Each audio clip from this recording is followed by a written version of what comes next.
As an adult child of an alcoholic or a survivor of really any kind of childhood trauma, do you find yourself feeling sad when someone shows you kindness, or maybe a little bit lonely, empty, or lost? Sort of like it reminds you of what you should have had, but you didn't? Today we're going to talk about that and why that is very, very normal. And we're going to explore God's Word and how He offers healing. And of course, His healing is always perfect. When my husband and I first got married, we moved to South Louisiana. I was struck by the culture. I mean, the culture in South Louisiana, especially in Acadiana, is just phenomenal. It is so warm, so warm. The service stations, the restaurants, the stores, it doesn't matter where you go. The culture is just vibrant and alive, and people are so friendly. And that carries over into the family as well. The families are very close. A lot of times they sometimes never move away at all from the tiny town that they were born in that part of the country. There are even older people that have never been to another state. Just a very warm, unique culture. And one thing about the family that was so noticeable was the amount of support that they gave to their children and their grandchildren. And it came in the form of buying them a car when they got their driver's license, and paying for their college education, and putting a down payment on their first house, and all this stuff that I was just like, what? That was not that common in Idaho, where I grew up. And my first thought was, I got ripped off. What happened? I got the short end of the stick because no one ever helped me with much of anything. I was just thrown out into the world and glad to be in the world and not living in my alcoholic home anymore. But definitely left me feeling maybe a little angry at first, but then a little sad.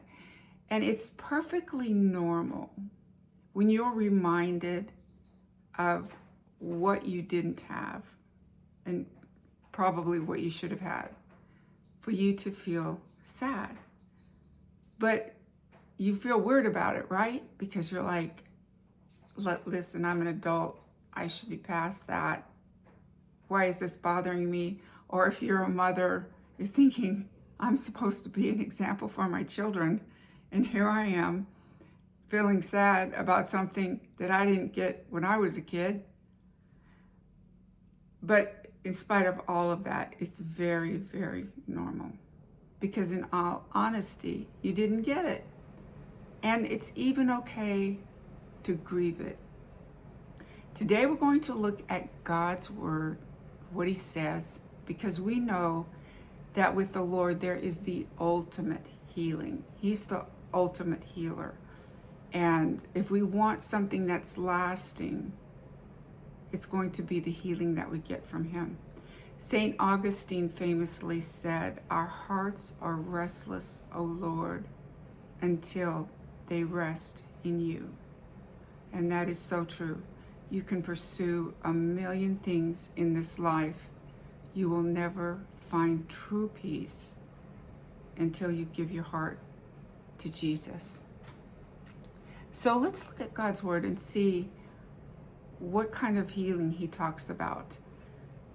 In Psalm 68:6, we read that God makes a home for the lonely, and He leads the prisoners into prosperity.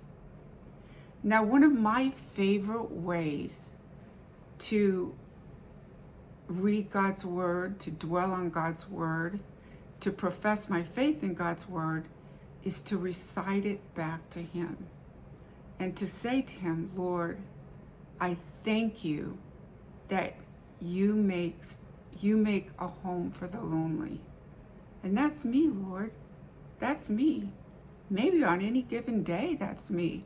I could be lonely for any number of reasons that aren't related to my childhood necessarily, related to the circumstances of my life or something that's going on in a relationship in my life, for any number of reasons.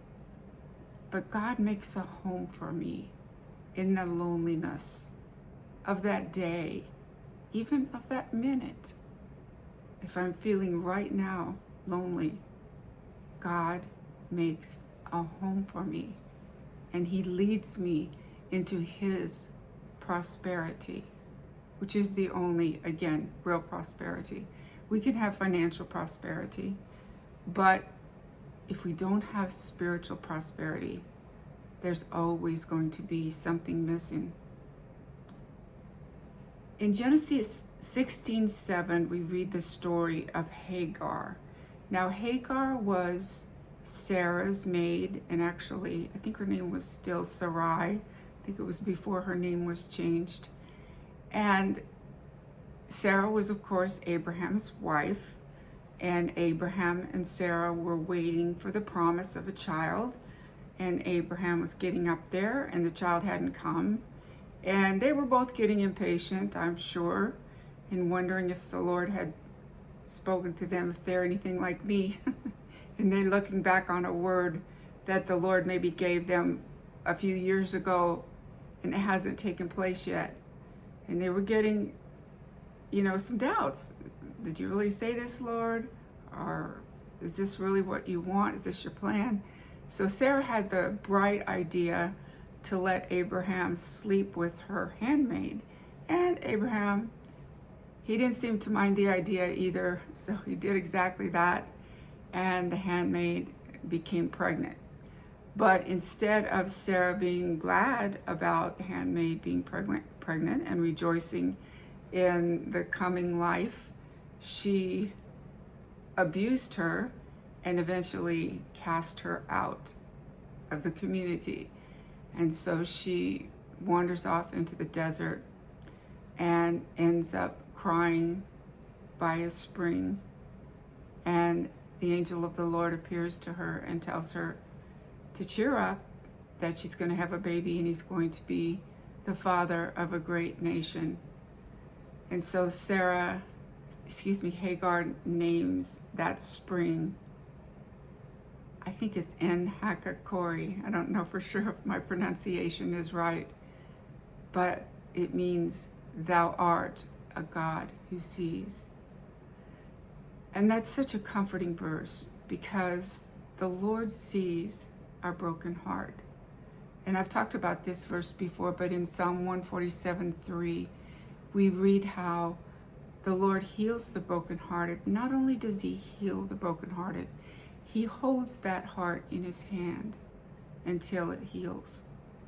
I've heard translations say He watches over it until it heals. Such a beautiful thought. In Psalm 9:19, we read, "The Lord is a stronghold for the oppressed, a stronghold in times of trouble." And that's what we need, isn't it? When things are going wrong, we need a stronghold. We need a place that we can go to, that we're safe. And that's exactly what the Lord is. He is a safe place for us when things are going wrong. And recently I heard something that was so beautiful and I found so helpful that I started doing it myself. And that's to journal every day to God the Father. Because we know that God is a perfect Father. And for me, even though my relationship with my dad before he died, I would say was really, really good, and there was really no unfinished business between us, I did not have a good father growing up. He was not there. He was not a good example either. And I just thought that was a beautiful way to experience healing in the father relationship. So I began to do that. And I just give a shout out to Pastor Mike Bayer, or Old Me Living Better, Old Mike, Old Me Living Better. If you're looking for his YouTube channel, he's absolutely delightful. And he has all kinds of good tips for us oldsters that have YouTube channels. So be sure you check him out. But also check out Mike Bayer or Pastor Bayer. I think it's Village Alive. He has some excellent sermons. So I want to give him a shout out to him for that. My name is Sally New, and I provide coaching to Christian women to help them develop doable, healthy boundaries in the family that promote peace and focus on recovery-oriented solutions. And we also do a lot of work if you have grown up in alcoholism or addiction and you want to work through the scars that are inevitably left on your soul growing up in that environment. You can reach out to me. There's a link in the description below, of course. Click on it and you can download my free offer. And I'd love to hear from you. Reach out to me in the comments. I'll be sure to pray for you. It's been great being with you today. God bless. Bye.